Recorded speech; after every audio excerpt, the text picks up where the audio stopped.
Колеги, ми завершуємо серію. Esteemed colleagues, we're completing the series of press briefings in Ukraine Crisis Media Center, and now we'll be talking about We Stand Together for Fair Elections. Ruslan Kotsaba, CHESNO, Tetiana Bagranovska, journalist, Evropeyska khvylia, and Kostiantyn Dykanj, Deputy Director of Institute for Radicalism Research. You're welcome. Good afternoon. I'm Bagranovska Tetiana. I am the journalist from Evropeyska khvylia publication that will talk about fair elections today. As the journalist and the activists, we do care about the situation which is taking place, and together with the monitoring group of the company CHESNO of fair elections, we have organized the campaign where we analyze the problematic constituencies, and these are constituencies 47, 193, and 200 something. Many of my friends are in the east of Ukraine, and we received a message from them. People, don't sell your vote for 200 hryvnias. Please think about why are we in the war now. Our campaign for fair elections is the position of the civil community. We do research on these constituencies, and Ruslan Kotsaba will talk about constituency 132. 2 weeks, for more than 2 weeks, I was on 132nd constituency, and that is where in 2012 the Berkut servicemen came to the constituency election and falsified the results of the elections. That is Pervomaysky district in Mykolaievsky region. And the center is in Pervomaysk. So first, I would like to say that we united all our efforts at this constituency, and we disseminated leaflets of 3 types.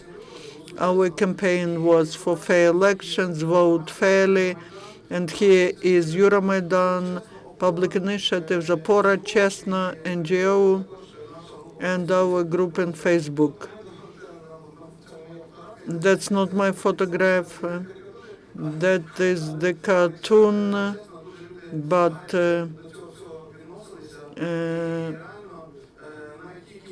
people perceive that well, and we expect that there might be this carousel organized on the 26th of October. So the presidential decree helps us, and it's about criminal responsibility for crimes in the sphere of election legislation, and taking an example of one candidate. There's the law on lustration, and there's the law on criminal responsibility. In Pervomaysk district, one of the candidates can write that he has been serving in security service since 1982. He believes this is something positive. He recognizes himself that he cannot work on the position of a civil servant. Unfortunately, with the same candidate, I believe he's the leader in this constituency. If we talk about the number of billboards per some unit of territory, he has his face everywhere. And there's also the address from the head of the Union of Officers of Ukraine that the charity fund of this candidate, who all his life was working on the state service, when he distributes tens of millions of via his in his constituency, that means that he's involved into money laundering and he's bribing the voters. And this part 14 of Article 74 of the law about giving to voters money or some values which are accompanied by the proposals to vote or not to vote for some party or candidate. That is indirect bribery of the voter. That is the legal norm, which is effective now. And we believe that everyone who is preparing this campaign vote fairly. We need to do public lustration for such candidates. The elections, it's like a lustration. And there are these crimes now. And in the end, I would like to mention this third leaflet from our series. If you sell your vote, you kill Ukrainian soldier. And those people who in 2012 for 1 kilogram of buckwheat of 100 hryvnias were selling their votes, they caused the Maidan, they caused the civil war, and now people are to be more responsible. And this negative should teach people. I will read the words of the mother, one killed the hero of the Heavenly Hundred. And that is in this leaflet. When in Kiev, when saying farewell to the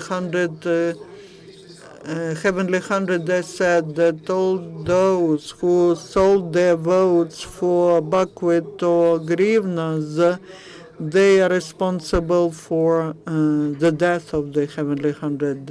Good afternoon. I represent the Institute of the Radicalism Research. We unite the theory and practice. We merge the young energy of young people and more experienced people who have some life experience and good knowledge, so that on the basis of many facts to make more general conclusions. And our general conclusion is today lustration, which is a necessary condition for cleaning the authorities, is directed in the wrong direction now.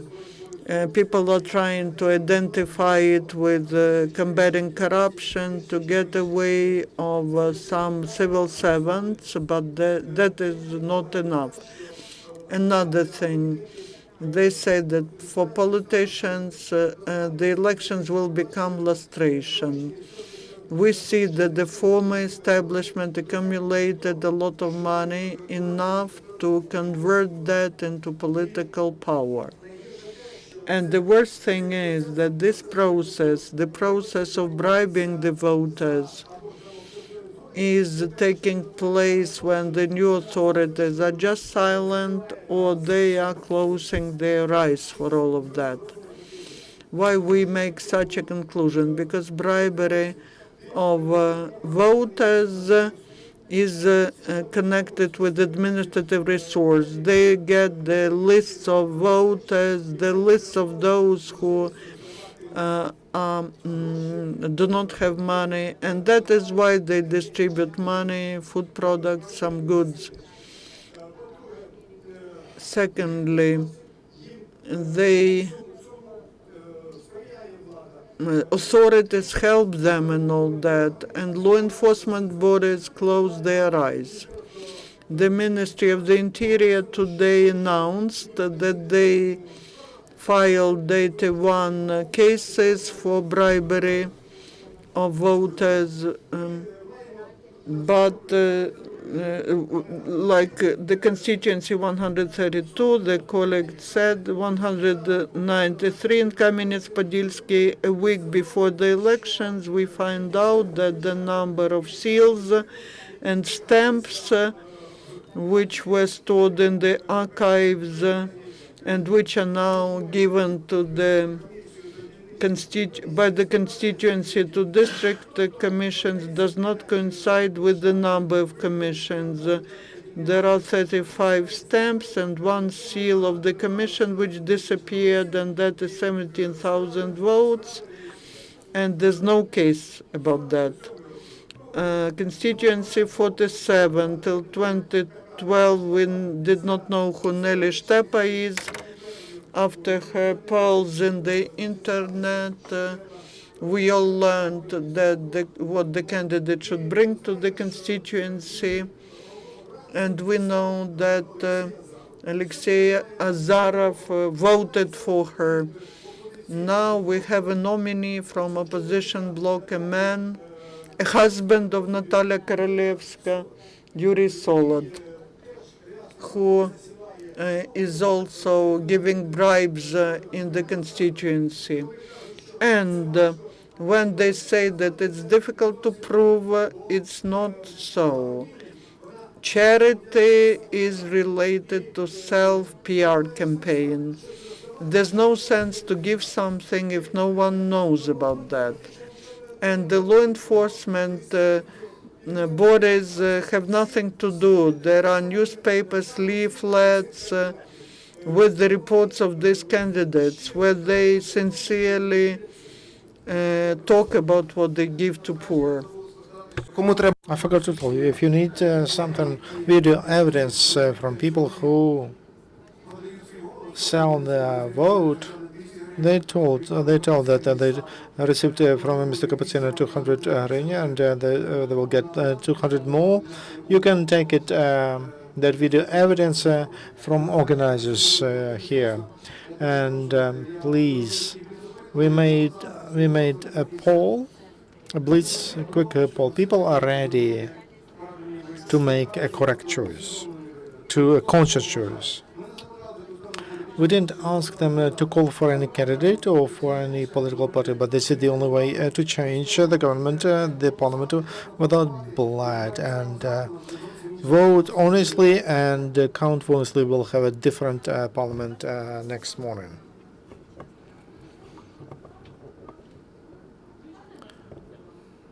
Microphone.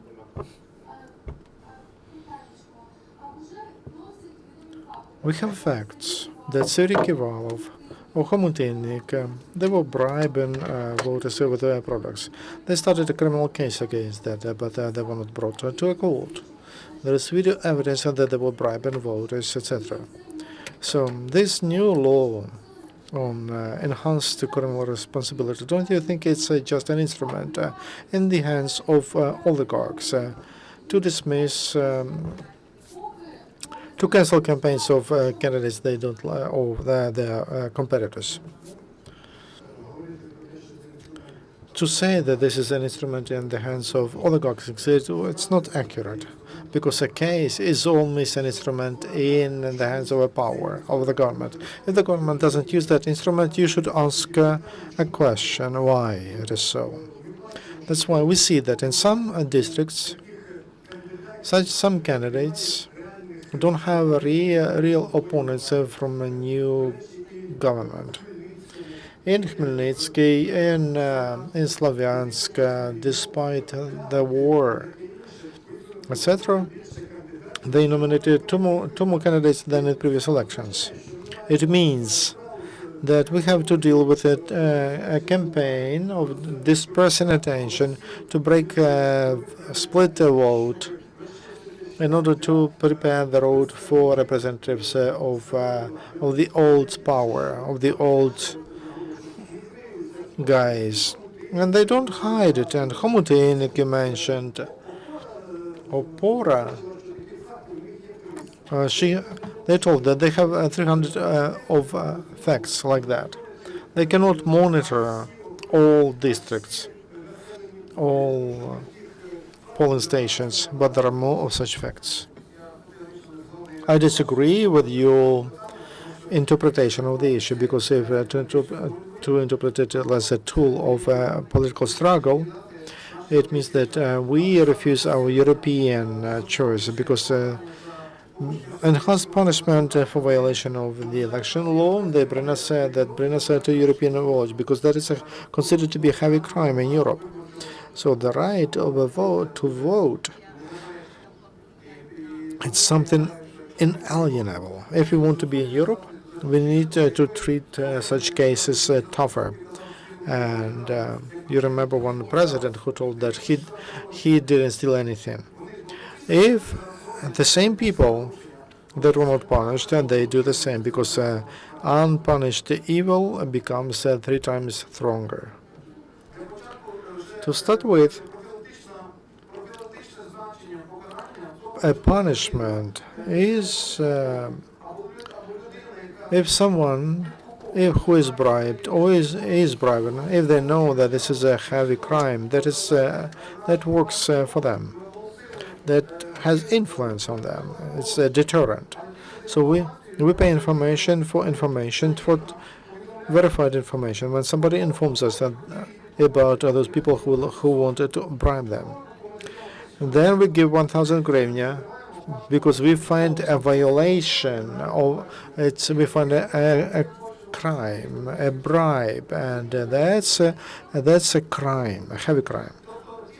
And all the facts, and to now and on the election night, when they will count votes, and especially in the south of Ukraine, where the distance is very long, and maybe they don't know about the enhanced responsibility for violation the election law. If we find, and if we do everything correctly, we bring those cases to the court, and that will break our attitude to vote and procedure, and people will understand that they should not sell their votes.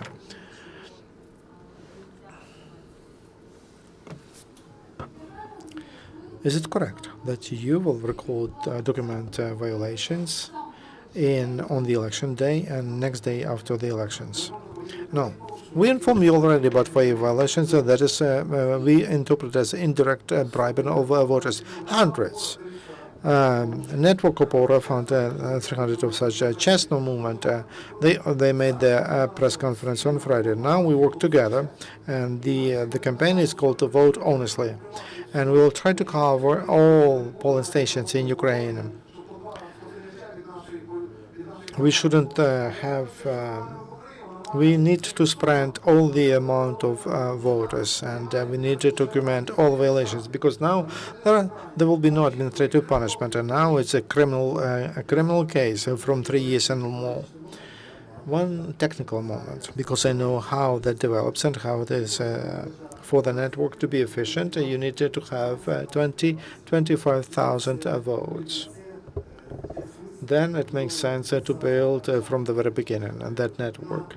If to build a network in those who bribe, it takes them 1-2 years, because this is a very narrow campaign, short campaign. They have to do it practically. They have to do it openly.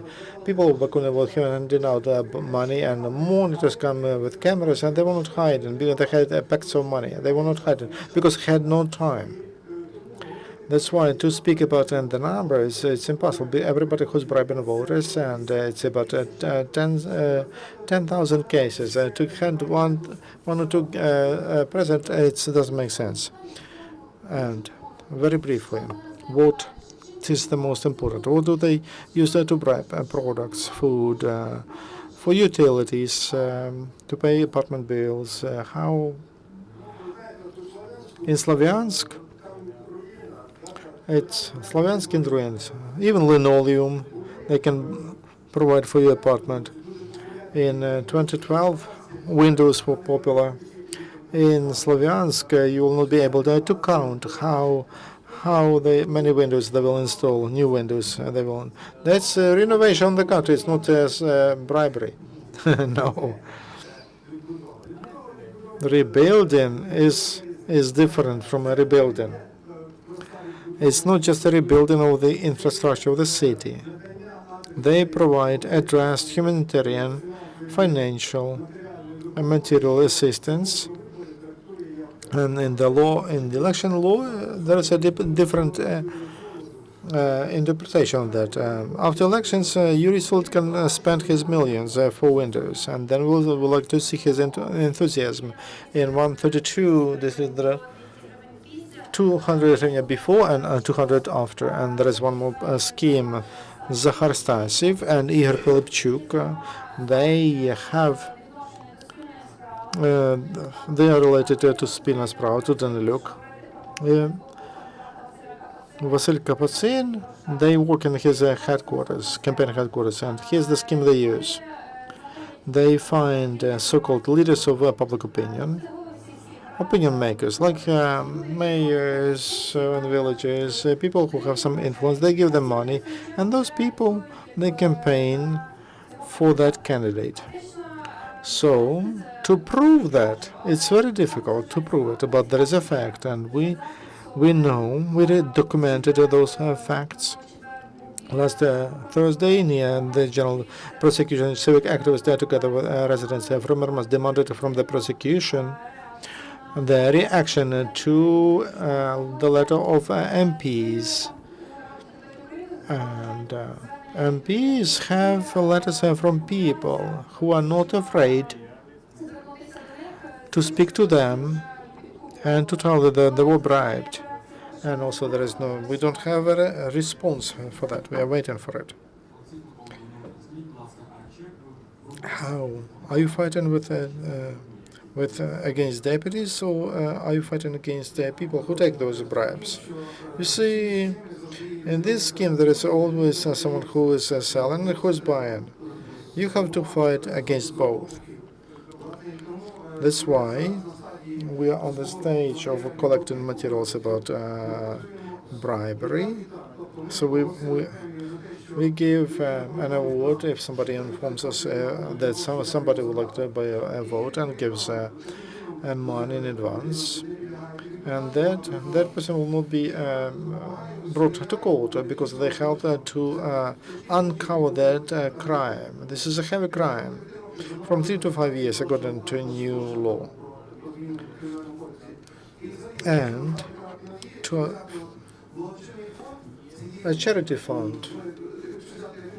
If we look, charity fund, and sponsorship and support, charity is only to poor, but sponsorship is like a marketing step, like in the world when you give money for them to advertise your face, your brand, your goods, and that's a part that belongs there to the self-cost. So these charity funds, that's a marketing technique, one of the elements of business. And then we have to recognize that such charity, public charity, is marketing, and also they should pay taxes, etc. If sponsors give money, they are paying taxes. I received a pen near the metro. There is a minimal amount, pens, lighters. It's so little. It's like a present. They can present to you as a journalist, as a leader of public opinion, like a Parker pen with a golden end, golden tip, and for them not to present Parker pens. In the old, even in the law, it identifies the cost. Because a party puts their logotype and they hand that out, and the old law told that there is a certain minimum to that, must be. But when they started to pass, not only those who give, but also who take, that law is just several days old. We cannot use it. We need to educate people. People should understand that since Monday they also commit a crime which can bring them to a prison. A gift up to 50 hryvnia. That is not a bribe. What does it include? Pens, papers, books, or also products, food.